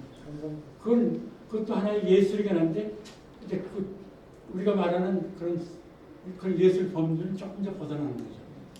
웹툰 작가들이 좀 클래스 이건 어렵습니다만, 네. 그 소설을 읽으면 네. 항상 작가가 원하는 것은 무엇인지, 작가가 우리들한테 바라는 것은 무엇인지를 참 이렇게 정리를 해야 되는 그런 압박감이 있거든요. 네. 근데 이제 제가 읽어봤을 때 전혀 그런 것을 못 찾을 때가 있어요. 이 사람이 뭘 우리한테 말하고 싶은 건지. 네. 그럴 때는 어떻게 그 시를 읽어야. 좀 재밌습니다. 제가 이제 그 아이들이 교실에서 다루는 제 소설이 몇 개인데 그중에 아까 이게 우상의 눈물이라고 했거든요. 우상의 눈물인데 제 소설이 이렇게 흘러가다가 소설이 이렇게 흘러가다가 제 소설에 정점이 있죠. 정점에서 소설이 이렇게 드라마 보면은 이제 정점 아주 클라이막스에 올랐다가 얘기하면서 짝사랑이고 삼각관계를 한 사람은 유학 가고 한 사람은 군대 가고 한 사람은 자살하고 이런 얘기가 다 이렇게 해서 완전히 끝나지 않습니까? 제가 쓰는 순수문학 소설은 모든 것이 문학이 시도였습니다만 정점에서 딱 끝납니다. 그 삼각형의 이 정점 있죠. 이건 독자의 몫을 남기는 거예요. 이게 제가 소설을 만들 때는 나는 독자의 몫을 남겨야 된다. 할 얘기를 전부 이 앞부분에 전부 압축해서 집어넣어서 상징적으로 집어넣어가지고 이 부분은 독자가 채우는 수가 되는 거죠. 그래서 우상의 눈물 같은 경우는 그 아이가 담임 선생님으로부터 어떤 반으로부터 아이들부터 모든 걸 배척받아가지고 이제 아주 악독한 아이인데 그 아이가 담임 선생님이 바라는 대로 반장이 바라는 대로 아주 착한 아기가 되는 거예요. 착한 아기. 아주 걔가 인생에 살 수 있는 건 악을 가지고 살아야 되는데 그냥 아주 아이들이 놀려도 방법하는 일은 아주 아이가 돼서 이 세상을 살 수가 없어요. 무서워 살 수가 없다. 소설이 딱 끝나거든요. 그 편지 하나 여동생한테 무서워 살 수가 없다고 그러는데 근데 학생들이 교실에서 읽고 나서 전부 질문들이 고등학생들은 안 하는데 중학생들은 뭐가 무서운데요? 뭐가 무서냐고 그 앞부분에 정 나와 있거든요. 이 아이가 집을 모든 게 다 자기 생활이 영화되고 한다고 다 잘 됐다고 모든 담임들 참고 모든 사람이 이제 노후생들 바라는데 걔는 그런 세상에 샀었거든요. 그러니까 무섭다 딱 끝나거든요. 그럼 독자들이 내가 남긴 건 도대체 뭐가 무서운 것인가? 얘가 무서운 게 뭔가? 얘보다 나쁜 사람들이 반장과 담임 선생님일 수 있다. 그 나쁜 사람들이 얘를 그렇게 이렇게 무섭게 만들었구나. 그러니까 그 사람들은 오히려 나쁘게 보는 쪽으로 하려니까 그 얘기를 안 하는 거죠. 소설에서. 내 소설은 거기서 중간에 딱 끝나고 독자의 몫을 남기는 거예요. And then 모든 소설 얘기는 그래서 그리고 그 다음에 이렇게 풀나가 순천을 가다가 드라마들은 전부 끝나잖아요. 이렇게 전부 끝나고 모든 게 다 끝나서 해결해 주는데 문학작품, 순수 문학작품, 좋은 문학작품들은 이렇게 오다가 정점에서 소설이 딱 끝납니다. 이 나머지 부분은 독자의 몫을 남기는 거예요. 이 부분에서 유추될 수 있는 거예요. 이 부분에서. 그러니까 읽고 나서 why? and then 아니면 why? 이게 어떻게 된 거야? 뭐야? 이렇게 갑자기 긴장하게 되고 소설이 끝나고 나서 독자들이 자기 몫을 찾는 거야. 여기 뭐지? 왜 이렇게 끝나? 뭐가 무서운 거지? 그 임권택 감독이 우상의 눈물을 80년에 영화 만들었거든요. 그 발표되자 임권택 감독이 영화를 만든 날 찾아왔어요. 송계란이라는 세대를 쓰는 분하고 찾아와서 선생님 지금까지 저는 임권택 감독이 좀 예술성보다는 대중예술성 있는 그런 영화를 많이 만들었는데 순수 문학 작품을 한번 영화로 만들고 싶어서 우상의 눈물을 선택했는데 저는 개인적으로 우상의 눈물이 참 좋은 작품이라고 생각합니다. 그런데 영화는 대중예술이기 때문에 조금 걸리는 게 있다. 양보해달라. 작가로서 양보. 그러니까 소설 내용은 그대로 모든 걸 만들겠는데 원작 그대로 하겠는데 좀 양보해달라. 뭐냐면 이 소설에는 여자가 안 나요. 물론 누이동생 나오지만 여자 주인공이 안 나오는데 기표라는 주인공의 나쁜 아이의 여자 주인공이 친구가 있는 거로 하나 양보해달라. 그런 얘기더라고. 좋죠. 그랬더니 또 하나가 있는데 뭐냐면 이 소설은 그 아이가 이제 영화도 만들고 뭐 잘한다고 막 그냥 걔가 굉장히 어음이 됐어요. 근데 갑자기 다님한테 편지하는 사라진 거죠. 소설은 무섭다 무서워 살 수가 없다는 말 딱 내고 끝나고 도대체 무엇이 무서운 거야? 그러면 어떻게 되냐? 얘는 해피엔딩인가 언해피엔딩인가 영화에서는 그게 필요하다 이거죠. 물론 그런 걸 그걸 밝히지 않는 영화도 있긴 하지만 우리 영화는 아직까지 대중성을 가지니까 이 아이가 나가서 어떻게 되는지 그 구절 그것만 하나 보여달라. 좋다고 양보했더니 그 기표라는 주인공의 여자친구가 나오는 거. 여자친구가 앞으로 몇 장면 나오고서는 기표가 사라졌을 때 모든 소리 엔딩 장면이죠. 그 여자친구가 뭐 가방 하나 들고 이렇게 남쪽에 울산인가 공단 잔디밭을 걸어가더라고 그러는데 그 기표가 남자친구가 파란 작업복을 입고 막 시크한 걸음을 걸어오더라고요. 그러니까 그 장면이 그래요. 소설이 없거든요. 작업복을 입고 웃는 모습으로 애를 향해서 걸어온다는 해피엔딩이죠. 그 아이가 무서워 살 수가 없다라고 딱 소설을 끝났는데 그 부분을 그래서 제 소설은 정점에서 모든 얘기 정점 소설이 끝나고 나머지를 독자의 몫을 남긴다. 그래서 참 그거 아이들한테 질문도 많이 받아요. 뭐가 무서운데요? 뭐가 무서운데? 너 가만 생각해. 뭐가 무섭겠니? 생각해. 담임 선생님이 잘했는데 담임 선생님 무서운 거 오늘 이제 근처에 갔구나. 담임 선생님 또 있잖아요. 무서운 게. 반장도 있네요. 이런 식으로 자기들이 알아내게 만든 유치하게 만든. 근데 내 소설이 정점에서 끝난다는 거. 그러니까 and then 구조에서 why 물음으로 이렇게 끝나는 거죠. 이 물음은 독자들이 채우라는. 그러니까 제 소설은 이러면 좀 제대로 읽은 사람들은 너무 소설이 솔직하고 무섭고 아주 모르겠는데 그보다 중요한 거는 근데 왜 전부 끝을 이렇게 맺어요? 어떻게 모르게 전부 끝을 맺으니까 그러면 어떻게 됐어요? 이게 궁금합니다. 중학생들 전부 동행이라는 제가 소설 읽거든요. 동행이라는 소설 대학교 다닐 때 조선일보 신청을 통해 나간 건데 살인자하고 살인자를 잡으러 가는 그 형사하고 둘이 걸어가는 얘기. 눈이 발그릇하는 눈속을 걸어가는데 그 소설을 제가 쓸 때 아까 제가 얘기를 다 놓쳤습니다만 소설은 장인인데 이 소설을 쓸 때 뭐냐면 나는 고등학교 때 문예반 선생님이 내 소설, 내가 처음 쓴 소설도 아니고 어떤 산문을 시골 아이가 쓴 산문을 처음 읽어보고 선생님이 너 글 쓰지 마라 그랬거든요. 교무실에 불러가지고 내 글을 들고선 이만 너 글 쓰지 마라. 선생님하고 첫 만남인데 처음 쓴 게 글 쓰지 마라. 대단하죠. 내가 그래서 작가가 됩니다. 글 쓰지 말는데 글 써. 그런데 서 있으니까 넌 인마 우선 어휘력과 문장력이 잼뱅이야. 잼뱅이라는 말 알겠죠? 네. 우리말이야 우리말. 아주 모든 것에 제일 떨어지는 아주 형편없다는 얘기죠. 어휘력과 문장력의 잼뱅이. 나는 그때 문학이 글쓰기가 어휘력과 문장력의 문제라는 거. 아까 내가 얘기하기 적었습니다만 내 소설은 나는 장인으로서 내 문장, 내가 만든 어휘력과 문장력이 없다는 그 지적을 받은 거죠. 그러면서 그때 선생님이 지적하던 그 황원? 밑줄을 쳐서 지금도 기억합니다. 황원? 춘천에 뭐 가로등이 있냐? 그냥 가로등이 있을 때죠. 50년 되니까 춘천에 무슨 가로등이 있냐? 황원의 긴 그림자를 끌고 걸어가고 있었다. 아주 멋있게 썼는데 황원의 무슨 그림자? 황원이라는 낱말을 안 내 이거야. 황원이라는 낱말도 모르는 놈이 그걸 썼으니까 넌 어휘력과 문장력이 잼병이다 이거죠.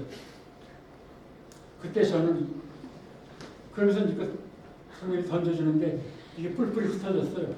근데 그걸 이제 집어가지고 오는데 비참하다고 늘 그렇지 못하는 게 어휘력과 문장력이 없다. 그다음에 제가 소설을 동양을 쓸 때 나는 어휘력과 문장력이 없다. 이걸 잊지 않았어요. 이제 그 전에 고등학교 때도 이제 선생님이 학원 문학상을 모집하는데 거기서 소설하고 싶은데 거기 내라고 했는데 여기 학원이라는 잡지가 있죠. 그거를 내라는데 선생님 소설을 못 써내겠더라고요. 어휘력과 문장력이 없다는. 내가 쓰면 또 집어던질 게 불명하니까. 그래서 그걸 하나 쓰기 시작한 거야. 나도 소설 한번 써서 참 평생 쓰는데 어휘력과 문장력이 없다. 그럼 어휘력이 있는 것처럼 해서 자기가 열등하면 뭔가 감추잖아요. 키가 작으면 이렇게 높은 것처럼 높은 구슬 치고 이런 것처럼 어휘력과 문장력이 없으니까 있는 것처럼 낱말을 그냥 국어사진도 물론 없을 때죠. 이렇게 종이에다가 몇 개 써 낱말을 몇 개 써놓고 골라 썼어요. 문장도 주술 관계를 막 뒤틀어보고 아 이게 재밌더라고요. 문학하는데 문학 예술이라는 거 아까 얘기했잖아요. 아 이렇게 문학이라는 거는 소설이라는 건 언어를 다루는 거구나. 문장을 만드는 거구나. 그 즐거움. 낱말을 고르고 문장을 만드는데 얼마나 재밌는지 몰라요. 그래서 써냈더니 선생님한테 내가 테니스 집을 읽어서 나 혼자 학원 문학상 그 교무실 앞에 서울특별시 영등포구 여의도도 나 그거까지 기억해. 그 주소를 보냈더니 내게 전국 350편 중 소설 3등에서 전국. 그것도 처음. 그때 내가 3등하고 그때 지금 돌아가신 조혜일이라는 작가 있어요. 1등하고 그다음에 양문길 작가도 3등하고 4등이 황석영 작가. 그렇게. 그래가지고 상 받으러 막 올라. 야 나는 학원 문학상 전국에서 3등한 참가 올라갔더니 트로피가 이만한 거 있고 이만한 거 있더라고요. 근데 내 무례한 친구 하나는 그 친구 15분에서 1등 했어요. 그걸 나는 3등해서 이번에 트로피가. 내 인생은 늘 그렇더라고요. 그 친구도 죽어 이승훈이라고 죽었지만은 하여튼 어휘력과 문장. 그래서 대학에 와서 소설을 이제 다시 쓰는데 어휘력과 문장력이 있는 것처럼 거짓말하기 시작한 거죠. 근데 그 동행을 쓸 때 제가 작정한 게 모든 의성의태어 의성의태어는 아시죠? 뭐. 네. 아장아장 어정어정 쫄딱쫄딱 푸딱푸딱 뭐 이렇게 아장아장 이런 거 의성의태어는 국어사전에도 없지만 남들이 쓰는 거는 안 쓴다. 이거 내 문학의 시작일 겁니다.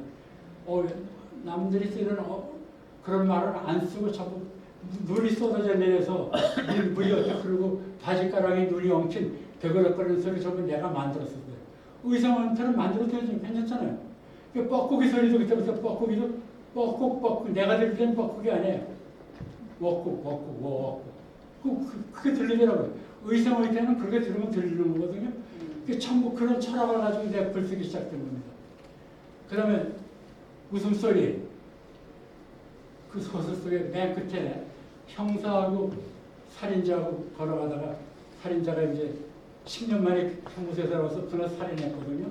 근데 그날 형사 같이 가고 있는데 형사도 모르죠. 같이 가고 있다가 자기 얘기를 풀어놓고 나는 오늘 죽겠다고 아버지 무덤에 가 죽겠다고 하는 그 동행 읽어보실 거죠 이제. 죽겠다고 하니까 그 형사가 그러냐고 얘기 그동안 들었으니까 잡으러 간 사람이 자기 형사 얘기를 안 하고 주머니에서 뭘 꺼내주죠. 뭘 꺼내줬죠? 지금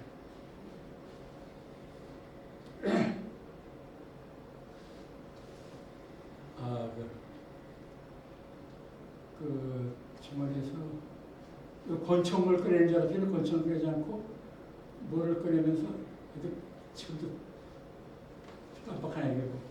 뭘 꺼내주면서 담배를 꺼내주면서 오늘 죽겠다고 이제 하는 사람한테 범인한테 거기 여러 가치가 들었으니까 여러 가치 중에 꼭 하루에 한 가지 피우셔. 오늘 죽겠다는 사람한테 하루에 한 가지 피우라는 건 뭡니까? 이게 중학생들이 이걸 학교에서 배우는가 봐요. 작가님 그 19가치 담배 왜 19가치가 뭐예요? 무슨 뜻이에요? 그건 너 한번 생각해봐. 그럼 혹시 내일도 살고 모레도 살고 그런 걸 나도 너 잘 읽었다. 그러니까 이제 그 담배를 범인이 꺼내 들고 뭐라고? 하루에 11가치 피우라고? 하루에 한 가지 피우라고? 그래서 그는 웃는다. 그때 웃음소리를 고민했죠.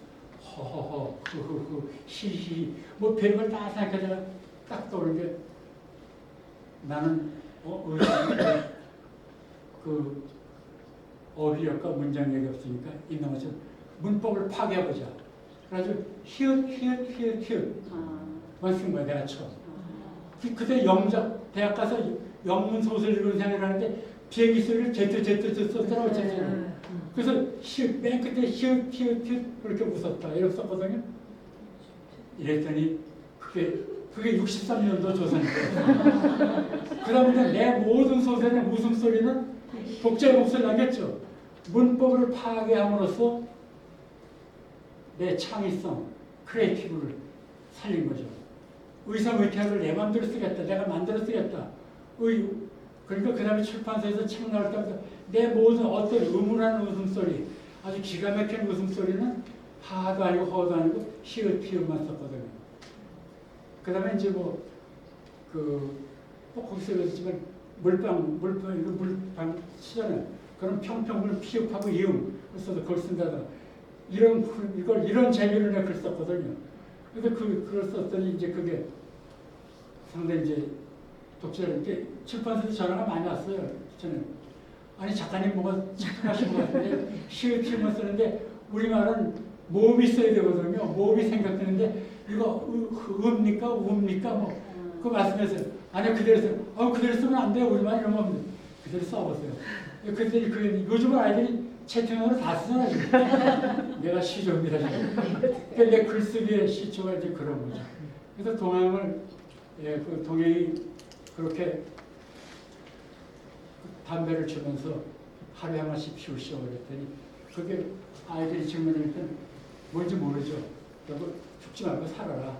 뭐 이런 걸 암시한 거죠. 이제 그런 거. 어쨌든 저의 글쓰기는 그런 문법 파괴, 언어를 내 스스로 만들어 쓰고 좋은 낱말, 좋은 문장을 만드는데 내 나름대로 예술가적인 장인 정신을 가지고 내 소설을 읽을 때는 그런 한 장인으로 쓴 예술 작품이다. 이 소설은 메시지도 중요하지만 이 소설 만든 문장이라든가 구성된 거라든가 이게 전부가 하나의 예술 작품으로서 그런 면으로 좀 읽어주시면 다른 작가들과 조금 변별될 수 있는 그런 가치를 찾을 수 있지 않겠는가 이렇게 생각합니다.